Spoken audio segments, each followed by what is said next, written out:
Jeez, you already know what it is. Myself, Omega Axel, aka Never Axel, reporting live and direct once again. What's good? Wagwan. What's going down for the live and locked in fam? First thing I have to say is peace and more powers to the Patreon squad, always supporting. You know, I have to give you a big Black African power thank you every single time. Today we're gonna kick it again with another reading from the YUSA Guide to Balance Mind, Body and Spirit. Before we go in, obviously there's a few things that I have to say. You may know that my new book is coming out very, very soon. 100 Amazing Facts About the Negro with Complete Proof, the 2017 edition celebrating Black excellence, a tribute to J.A. Rogers. For those who don't know, Joel Augustus Rogers was a Jamaican-born scholar, did fantastic work for the Black community, was one of the only Black journalists present on the ground in World War II. And before he passed, he managed to publish over 35 works. He published 39 works in total, and a lot of them were all about telling the story from the Black African perspective of what it was like to live in that period of time. Okay, one of the books which he created was 100 Amazing Facts About the Negro with Complete Proof, and I found that his work was so profound and so important but so overlooked that I had to do something about it. So I've republished the work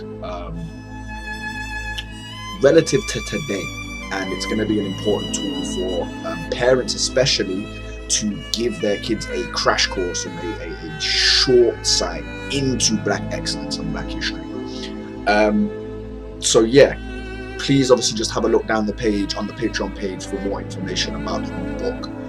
It comes with lesson plans, there's quizzes, there's additional content, there's graphics, and really and truly your support is going to be massively appreciated, because as you grow and learn with me by reading the book, you actually support the We Will Rise Together project, because I'm going to be donating 50% of the profits that I make indefinitely to the continuation of that project. And for those who don't know about that project, it is all about linking Black African people of the diaspora, particularly those people of Jamaica and Ghana, and us as people in the West together.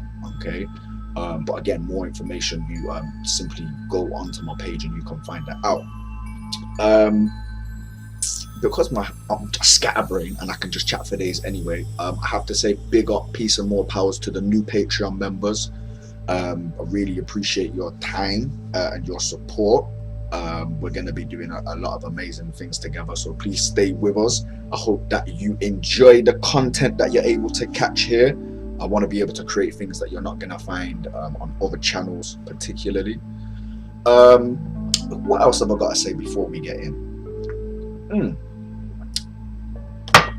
So let me tell you what we're actually going to read about today. I'm going to read probably two sections from the book. First section is straight out of the mind section, so it's early. Anybody who's actually got the YUSA guide would have probably read past this section already, but it's always worth going back over it. It's overcoming life's problems and surrender. And the reason that I chose this section first is I've noticed quite a lot of people that reach out to me when they're not feeling like the king or queen that they are, which is cool, and I appreciate that, and I don't mind doing that because I am a brother and sister's keeper. What gets me down is not that people feel down, it's when a lot of people are feeling down at the same time, because I'm like, raw, is there something in the water? There must be. But recently I've had quite a lot of people contacting me and reaching out to me from inside my circle and outside my circle with some problems really that they literally just need to kind of overcome, which always sounds very simple in theory, you know what I'm saying? And the other section I think I decided on reading was, what was it? Oh, energetic disruptions in the heart. Okay, because any of you who've been watching the series of these videos will have known we've spoken about the heart before, the infinite heart, and I mentioned that I was going to talk about some other aspects of kind of creating from the heart and being in the heart space and why that's massively important. But yeah, we're going to touch on that anyway. So I don't want to waste any more time, because as you know, I can chat for days. So let me take another little sip of my drink and we'll get going.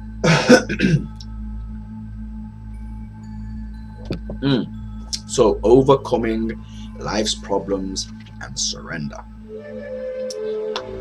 Life's problems show themselves in various shapes and sizes. It's the negative attitude and perception towards the so-called problem that encourages suffering, mainly mental. It is the quality of your consciousness within the so-called present moment that determines your future experience. You are on this planet to experience certain skills, to learn from events and from other people, and ultimately for the growth and evolution of your soul. Because ultimately, as you may have discussed or may know or may feel, the soul, which we all have, is part of the larger whole, and it's split up into all of the millions and billions of different people that we see across the world to experience the physical world, to learn more about itself. Ultimately, the hidden reason for the problematic event in life is for the attainment of wisdom and teachings which will favor personal growth, serving a higher purpose, or for your higher self. If you surrender to a problem, accept it for what it is on its deepest level, learn from it and move on, the unfoldment of satisfaction may arise within your being. So when a problem arises, do not judge it or become it. Don't become identified by it. Whether it be a physical illness, a car breakdown, a relationship failure, loss of money, the phone's been dropped down the toilet, do your best not to let it increase your heart rate. Okay, breathe deeply, breathe deeply into the problem, okay, and let go of all attachment.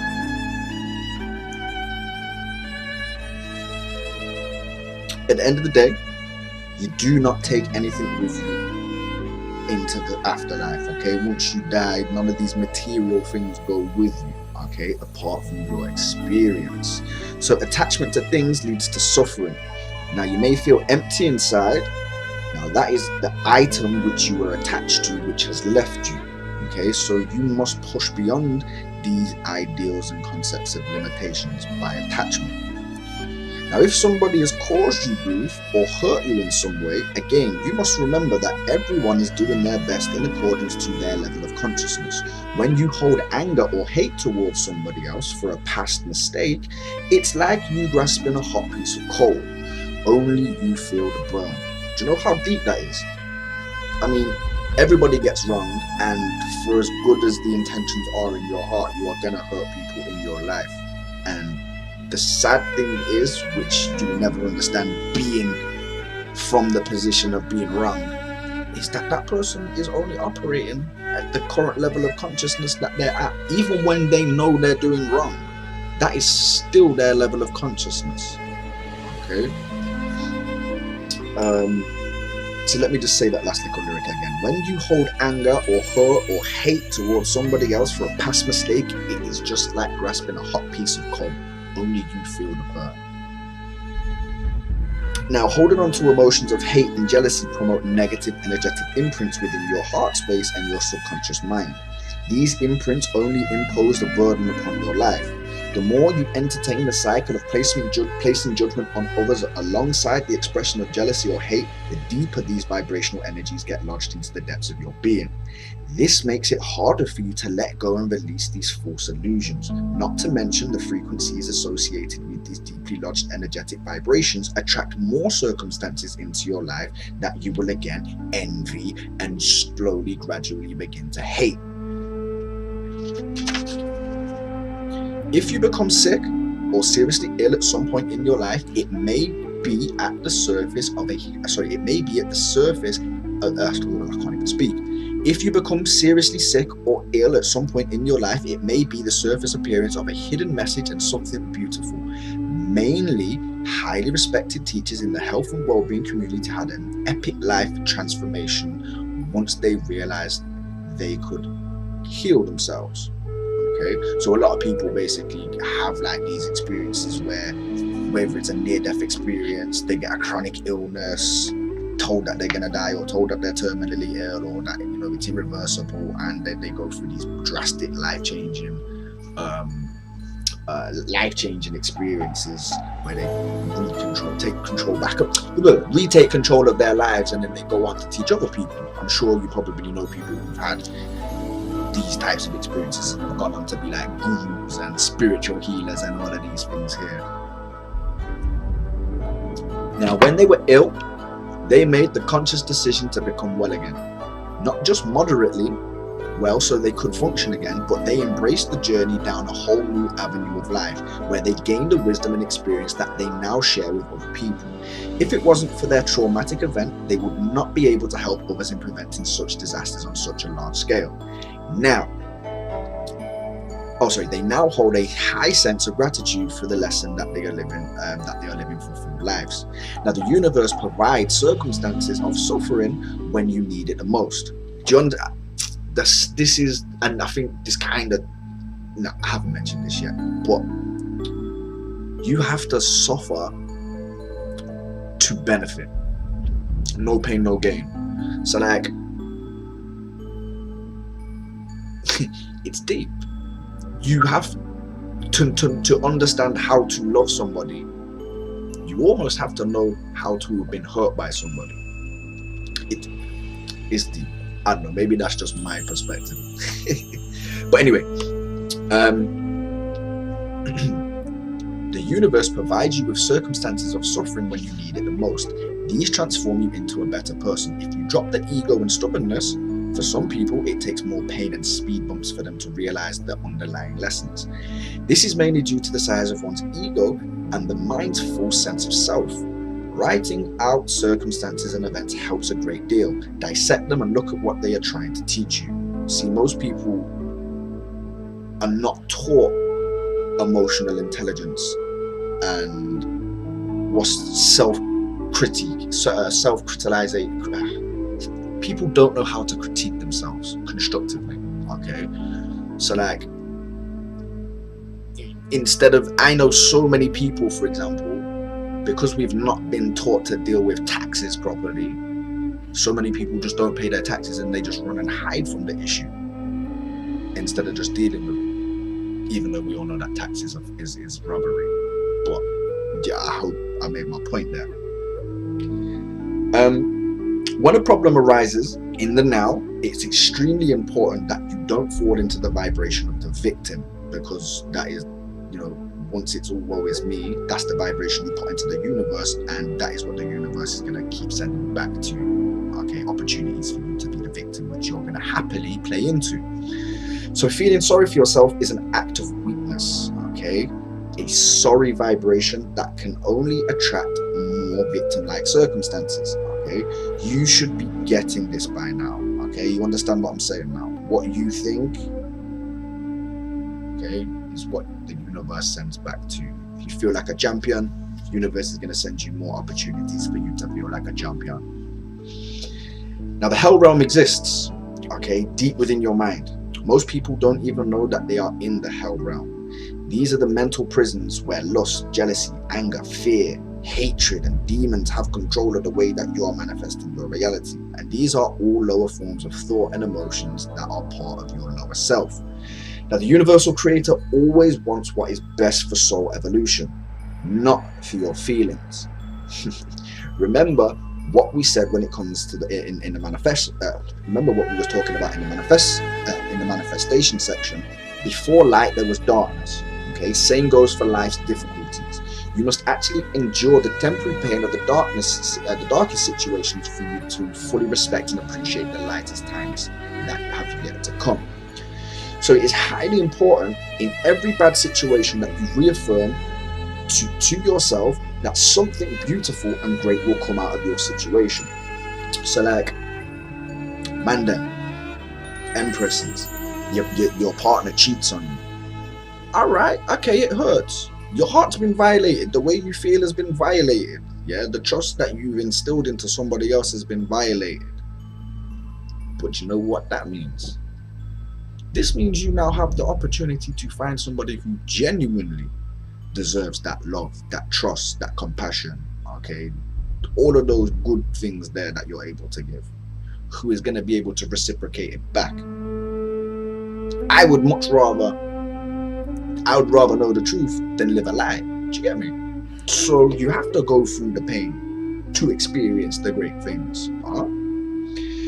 So keep the heart alive, okay, and have a solid vibration of faith. Accept everything for what it is, and just push forward. It's always better. It's always a better way of doing things. Now, all in all, problems are a test of inner strength. You can emit big thoughts and ideas into the universe, and you will be tested for your worthiness, okay? The more you push the boundaries of limitations and step out of your comfort zone, the stronger the impacts of cause and effect.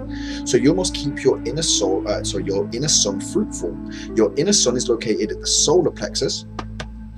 Divert your attention and focus to this space as much as you can and let it expand. Shine bright, defect low vibratory energies and emotions, and the universe holds great promise for your strong-hearted. The universe holds great promise for the strong-hearted, and there is always light at the end of the tunnel. Just embrace the moment. So, where there is no identification, there is no attachment. Okay, nobody can live in enthusiasm all the time. Make sure your goals do not include having this or that, or 10 million in the bank, or an enlarged image of themselves or yourself. This isn't to say that dreams of acquiring wealth or are unworthy, but on a deeper level, it is the underlying attachment that will make you suffer once you hit a speed bump and the images in your head become much more distant. Instead, make sure your goals are dynamic and they point forward at an activity in which you are already engaged, where you are connected to other human beings as well as to the whole. So instead of seeing yourself as a famous writer, an actor, and so on, envision yourself inspiring countless people with your works and inspiring their lives. Feel how that activity enriches and deepens not only your life, but countless others. Now, do you know what? This rings, because I was having a conversation just earlier on today about how, to me personally, I feel like working with people whose only focus is on the money is a red flag. And you're like, what? What do you mean? Money makes the world go round. And you're right. I'm not saying that consciousness is synonymous with being poor or being broke. But really and truly, being poor or being broke is not a financial status. I mean, I know people with lots of money who are ballers, go out all of the time, drive nice whips, but they're broke, mentally broke. Not like they're cracking up in the corner or anything, but like from a metaphysical, spiritual perspective, they're broke. So that's not the thing. What we're saying is, okay, that you want your focus to be on the empowerment and improvement of the people that you're looking to work around. I mean, it's all well and good being this amazing author, as given the example, but are those people gonna be inspired by your work, or are they buying it because of the hype, because of you're this big famous writer?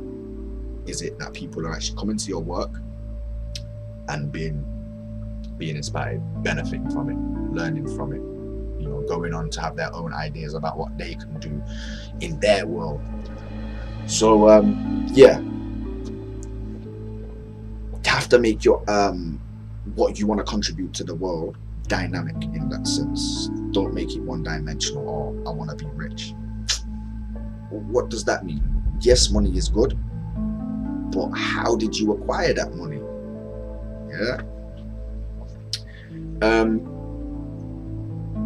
Feel yourself being an opening into which energy flows from the unmanifested source of all of life through you for the benefit of all.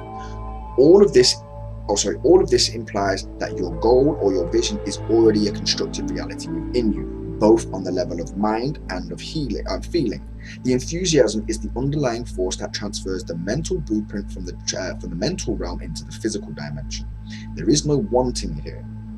You cannot manifest what you want As mentioned previously, the vibration of wanting expresses lack of to the universe. You can only manifest what you already have. Do you get it? So when you're putting yourself in the position of wanting to manifest a new job, as an example, the initial steps of process for the thought is obviously, yes, I want a new job and I have to look for this new job. But once you have in your mind what type of job that it is that you're looking for, mentally, you need to envision and feel like you're already doing that job, and it will come to you, which maybe for a lot of people who are just getting into this concept of thoughts become things, which does sound very spooky when you oversimplify it like that.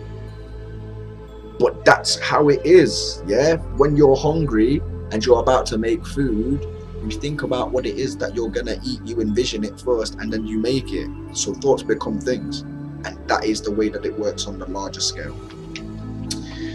Now, you may get what you want from hard work and stress, but that is not the way of the new earth. Some feel a strong urge to build, create, become involved, and achieve and make an impact on the world. But if they are unconscious, the ego will take over and use the energy of the outgoing cycle for its own use and purposes. Now, I see that all the time, everywhere. And probably, do you know what? I am probably guilty of it at some point and stages myself. I mean, I feel like this consciousness game is like peeling an onion. There's so many layers and levels to it. Like, I've found that I've been, egotistical in the way in which I tried to deliver some of my things. So I have to humble myself. But some people don't know how to humble themselves, don't know the recipe for humble pie. So this also greatly reduces the flow of creative energy. So people have to rely on the force of effort for progress. Acceptance means that for now, this is the situation. This moment requires you to do, so you must do it willingly. For example, you may not feel happy about getting up at 4 a.m. to start work, let alone feel enthusiastic, but you can bring acceptance to it and surrender to what is. Performing an action in the state of acceptance means that you are fully at peace whilst doing it. The peace is a subtle energetic vibration that then flows into what you do. It is highly active and creative, bringing something into an entirely different perspective. So one of the main ways the vibration of higher consciousness enters this world is through surrendered action. If you cannot bring joy or acceptance into whatever you're doing, then stop. This is how I quit work. Coming into this line of thought and understanding, my head was telling me to go to work every day because your boy, you need money, you gotta pay this, you gotta pay that, rare. But my heart was saying, this is not right, like it doesn't work for you, and there was no happy medium, and I just had to take the leap of faith and do what I felt was right. And although I didn't quite know how specifically, it worked, or works, or is working. Forming resistance towards a doing of any kind goes against that one thing that really matters, your state of consciousness.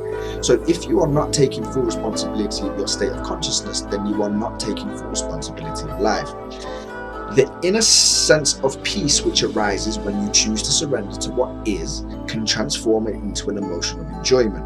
As you progress in the practice of surrender and acceptance, enjoyment replaces wanting as an underlying motivation of your actions.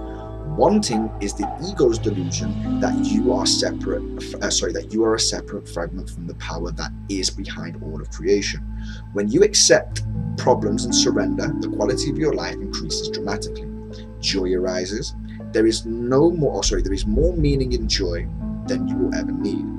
Expansion and positive change, and on the outer level, is more likely to come into your life rather than waiting for some change So you, let me start that again because that was terrible reading.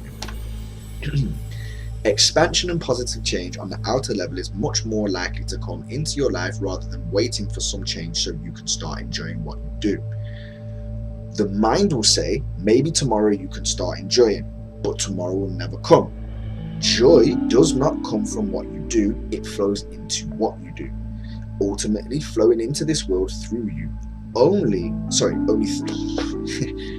read my own thing today. Flowing into this world through you only, nowhere else. The external world cannot provide joy. Anything you enjoy doing connects with you and all of creation. To own something, what does that really mean?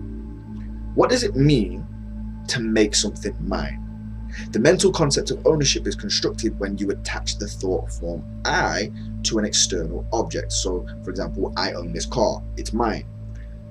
Most often, if other people agree with your ownership, there may be a signed document or a piece of certification that goes in favor of the owned item. However, nobody else agrees with your ownership of an item, then they will look at you as some type of delusionalist.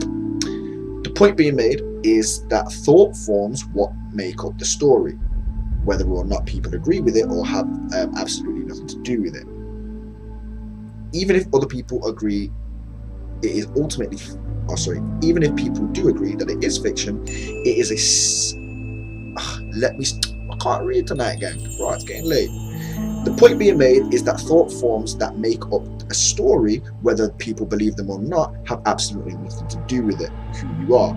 Even if other people agree, it is absolutely ultimate fiction. It is sad that it takes for somebody to be on their deathbed for them to realize any external source, it had nothing to do with who they are. The whole construct of ownership now stands absolutely meaningless. This goes to show that during all the time wasted in looking for external pleasures and external happiness in materials for a complete sense of self, they failed to miss the greatest thing that was already there. And this is because of the identification and with the content of the mind, and never embracing the present moment. For those who have endured many of life's problematic transformations, they would probably say that they have a deeper connection to self than most. Change did not occur when things were added externally into the life, but they only got better when they realized that more and more came from inside of them. So with the deep inner growth that happened when things were taken away and content was removed, whether it was for external reasons that they were important to them, like possessions or social functions or relationships of their status or their societal status, or mental beliefs or even emotional imbalance, there was always a higher divine plan that served their best possible outcome for evolution. So the point here is that suffering is always your best teacher, and it knows what is best for you. So when change comes, embrace it and be thankful for it, and ride out all events and circumstances with great joy. When you can surrender and allow problems to flow in and out of your life as fast as they come in, then life takes a turn for the good. You are now connected with the infinite consciousness that resides in all things, and you can now express deep gratitude. And remember that the problem is not the problem, it is your attitude about the problem. And Paul Kelly makes a quote. He says that life has many ways of testing a person's will, whether by having nothing happen at all or by everything happening all at once. I think I see my key. Okay. What was the next section that we're going to jump into? It was the heart section and the disruptions in the heart. Don't forget to obviously like, share, comment. Please tell other people about this Patreon platform, because I want to turn it into almost like I want to say like an online university. Obviously you can't catch no certificate here just yet. I'm not that advanced, but I mean, you wouldn't be here if you weren't still benefiting. So please tell other people what they're able to learn.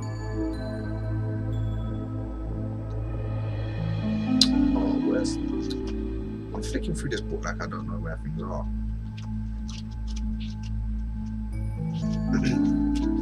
Energetic disruptions and blockages in the heart.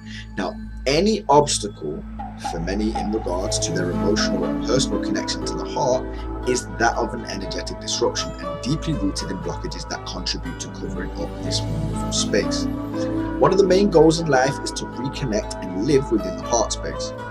With this being said, the universe will throw whatever problems and lessons for growth at you that are necessary in order for you to return back to the home of compassion.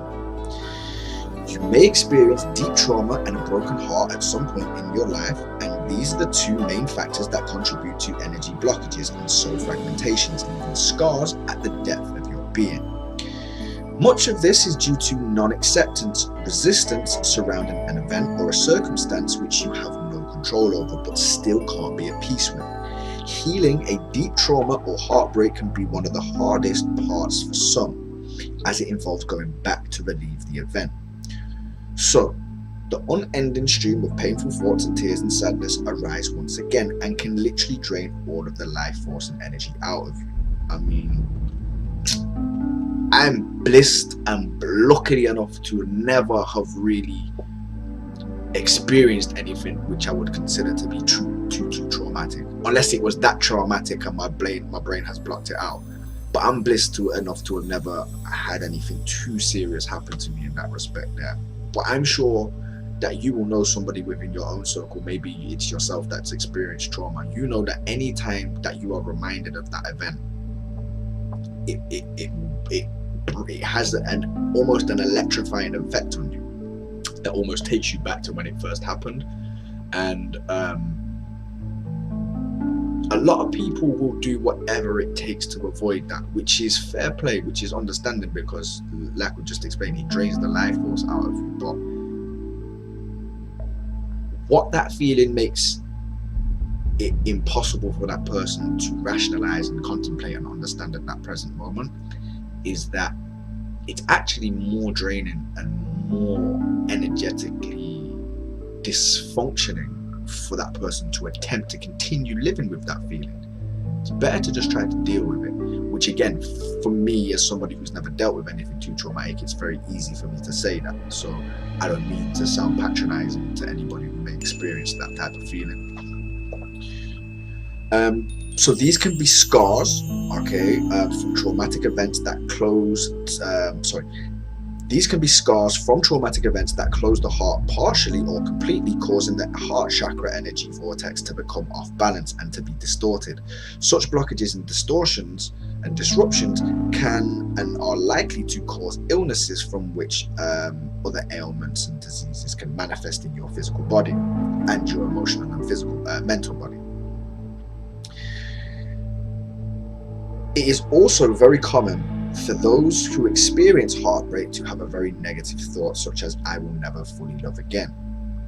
I will never fully trust another person with all my heart. I don't deserve love, or love hurts, or love is pain. And these thoughts now become beliefs, seeds, okay, that have been planted into the subconscious mind that will sprout into further problems within your sphere of reality, never allowing true healing to manifest and take place.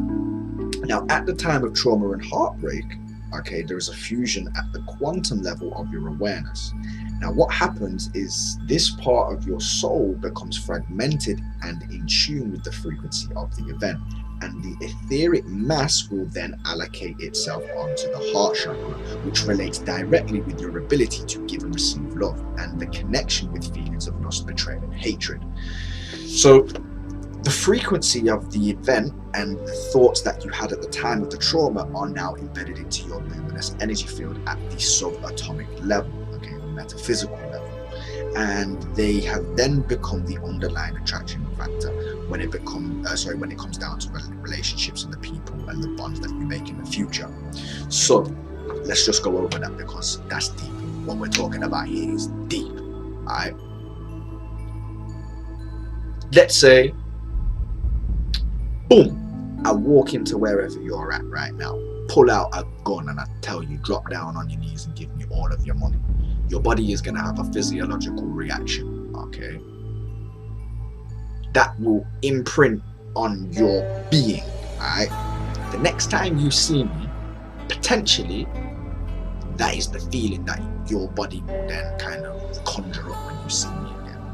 So this is how people who go into wars, for example, develop things like post-traumatic stress disorder, because such a traumatic event has been impacted their how they felt, what they saw, what it did to their body, was saved as a message and imprinted into their luminous energy, okay, into their memory, if you want to put it, and it relives, and that feeling takes over the body anytime this trauma or this memory is triggered. And it works on a relationship basis as well, okay, which I suppose is the deeper point, okay, with trusting and utilizing your heart. Once somebody has violated your heart, if you don't accept that it is part of life, get over it, which again sounds very easy to do, it's going to keep happening. And because that's the energy that you've set, when it is that you're attracting other partners and other situations, relationships into your life, that's the energy that's going to shroud and surround that relationship, which is why, sadly, and I know that this is going to sound deep, yeah, but people who end up in abusive relationships, it's because of a certain mindset. But again, that would require obviously more conversation, and we're talking about something different here.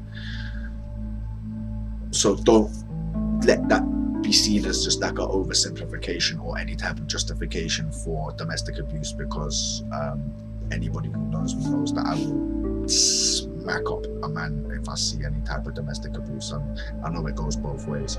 But anyway, let's keep it moving, because anybody, I chat for days. So holding on to this energetic soul fragment within your luminous energy field simply means that all future relationships are going to bring the same component of heartbreak, distrust, and betrayal. So each time energizing that fragment more and more. So this is how the law of attraction works, and maybe you can relate to some personal experience or somebody you know. So ultimately, what we're saying here is, I hear people say, "Oh, I'm always attracting the same type of man," or "all gal are the same." What's consistent every single time aren't the different people, because as I'm sure you can agree, everybody's unique and acts very, very differently. The only thing consistent within these relationships is you and your mindset. Healing and confronting these energetic blockages is the only way forwards to clear all past analogical experiences relating to heartbreak and trauma at the deepest level. Now, this goes as deep as cleansing past life traumas that you are not even consciously aware of. So this involves the clearing of all soul fragmentations, past identities, and rebalancing of the heart chakra in tune with the frequency of pure love, which is 532 hertz, which is the sound that you can actually hear in the background right now. Where was I? You can achieve this by working with your higher self to transmute your heart's blockages at the quantum level of your awareness, and this allows a permanent healing to take place, and your frequency snaps back into harmony, allowing you to attract healthy, happy relationships. Now, for serious healing, we at YUSA recommend that you visit a experienced somebody who can provide you with a track record, who's experienced in Reiki, you can practice heart meditation using various different frequencies and tones, such as the one you can hear right now. You can visit a shaman and work with the very powerful healing medicines such as iboga and ayahuasca, rapé, peyotes, DMT. Obviously do it under the right circumstances. Don't just hit up your local weed man and ask him for some DMT and do it in your house. Go and see an indigenous healer if you are that way set up. Now this will allow you to open up your heart chakra once again and receive and give love and to trust with absolute key elements for a healthy, harmonious and loving, joyful relationship. Now, to open a closed heart chakra, the practice is to be covered and repeated and over and over again. Similar to how a diamond is formed. Okay, live with your heart because it is the divine gateway. Now, there is actually one last thing that I want to read very, very quickly, and I will state emphatically that I don't necessarily actually agree with the information. However, I believe that it will just allow you to humble yourself anytime that you think of this lyric. Okay, the section in the book is called, very quickly, before you judge others or claim any absolute truth, remember this: that we as human beings can only see 1% of the electromagnetic spectrum and hear less than 1% of the acoustic spectrum. Okay, as we read this, we are supposed to be reading 220 kilometers per second across a galaxy. 90% of the cells in your body carry your own microbial DNA, and you are not you. Okay, the atoms of your body are 99.9999999% empty space. None of those ones that you were born with, okay, are still here. Okay, your cells regenerate all of the time. Okay, human beings, okay, have an average, have 46 chromosomes. Okay, that's 2 less than the common potato. The existence of a rainbow depends on the conical